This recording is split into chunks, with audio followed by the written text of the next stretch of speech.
आपसे रिक्वेस्ट है कि जो जनरल क्राउड है जो अच्छा कर सकता है वो इसी वजह से अच्छा नहीं कर रहा कि सर हमें तो आलस आता है, हम डिस्ट्रैक्टेड हैं, हम डीप पढ़ाई।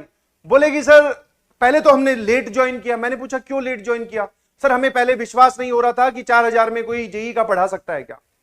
बट सर जब हमने इधर उधर से थोड़ी हमारे पास वर्ड ऑफ माउथ आए तो हमने ज्वाइन किया। मैंने कहा ठीक है भाई, समझ में आया। उन्होंने फिर ज्वाइन कर लिया। फिर उन्होंने बोला कि हाँ सर हम पढ़ाई तो करते हैं बट पढ़ाई हमारी बड़ी डिस्ट्रैक्टेड है, डिसकंटिन्यूअस पढ़ाई है। आज पढ़ लिए 2 दिन, फिर उसके बाद में लेक्चर नहीं अटेंड किया। मैंने पूछा तू कौन से चैप्टर पे है? बोले सर मैं तो ट्रिग्नोमेट्री पे हूं।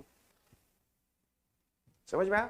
तो ऑनलाइन में सिर्फ एक ही चीज है जो आपको खुद कंट्रोल करनी है, दैट इज, और उसी वजह से ये लाइव क्लासेस रखी गई हैं, दैट इज आपकी सिंसियरिटी, आपकी रेगुलरिटी, आपकी कंटिन्यूटी।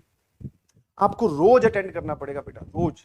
तुम जस्ट इमेजिन द थिंग, अगर यही क्लास ऑफलाइन की चल रही होती और तुमसे मोटे जाड़े पैसे लिए होते तो तुम्हें घर वाले धक्के मार के निकालते कि जाओ पहले क्लास अटेंड करके आओ, आज क्लास क्यों नहीं गया। समझ में आया। तुम्हें आना पड़ता मर के यहां पर ऑफलाइन में। तो अब ऑनलाइन में तुम्हारे पास ज्यादा बढ़िया फैसिलिटी है। सर हम घर के घर में ही है, हमें सिर्फ एक क्लिक करना है और उसके बाद में क्लास स्टार्ट है।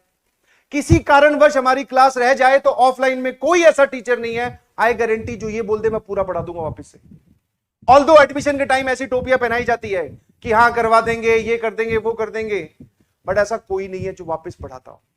यहां पे तुम्हारे पास प्रिविलेज ये है कि चलो किसी कारणवश, वैसे तो होनी नहीं चाहिए क्लास, बट अगर छूट गई क्लास तो कोई बात नहीं, वापस पीछे जाओ, उस लेक्चर पे क्लिक करो, वो देख लो। तो आपके पास 4000 रुपए में बहुत सारी चीजें पहुंचाई गई है यार। अब दिक्कत यह है कि आपके सामने बहुत सारा परोस दिया गया है, तुमसे खाया नहीं जा रहा है और तुम्हें विश्वास नहीं हो रहा कि इतना कैसे दे दिया किसी ने। समझ में आया। तो मेरी आपसे रिक्वेस्ट है कि जो जनरल क्राउड है जो अच्छा कर सकता है वो इसी वजह से अच्छा नहीं कर रहा कि सर हमें तो आलस आता है, हम डिस्ट्रैक्टेड हैं, हम डीमोटिवेटेड हैं। कुछ नहीं है, ये सब फालतू की बातें हैं। हाँ, जितनी जल्दी पढ़ाई पर कलम, अपनी कॉपी पे कलम चलाना स्टार्ट करोगे उतनी जल्दी तुम्हारा दिमाग कॉपी पे लग जाएगा, वरना ये घूमता ही रहेगा। ये अपने आप में एक इनफाइनाइट बबल बन सकता है, डिस्ट्रैक्टेड, डीमोटिवेटेड, कुछ नहीं होता ये। चलो मैं आज ज्ञान दे देता हूं 50 मिनट का कि मोटिवेटेड कैसे होते हैं, फिर उसके बाद में क्या करोगे? सर फिर पढ़ने बैठेंगे तो पढ़ना ही तो है। Finally the end result is आपको पढ़ना है, और जितनी जल्दी आप पढ़ना स्टार्ट करोगे आपको मेरी इन सब बातों की या किसी की भी बातों की जरूरत नहीं पड़ेगी कि सर कैसे पढ़ाई करते हैं। Start doing hard work from now, start doing hard work from now. समझ में आया।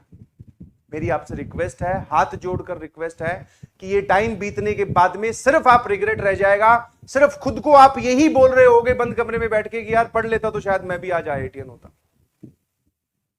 कि सब लोग मेरी एज के, इतनी फैसिलिटी उनके पास थी, ठीक ठाक बैकग्राउंड से थे, या चलो बैकग्राउंड कैसा भी हो उससे क्या फर्क पड़ता है, सबको मेरी आवाज सुनाई तो दे रही है ना।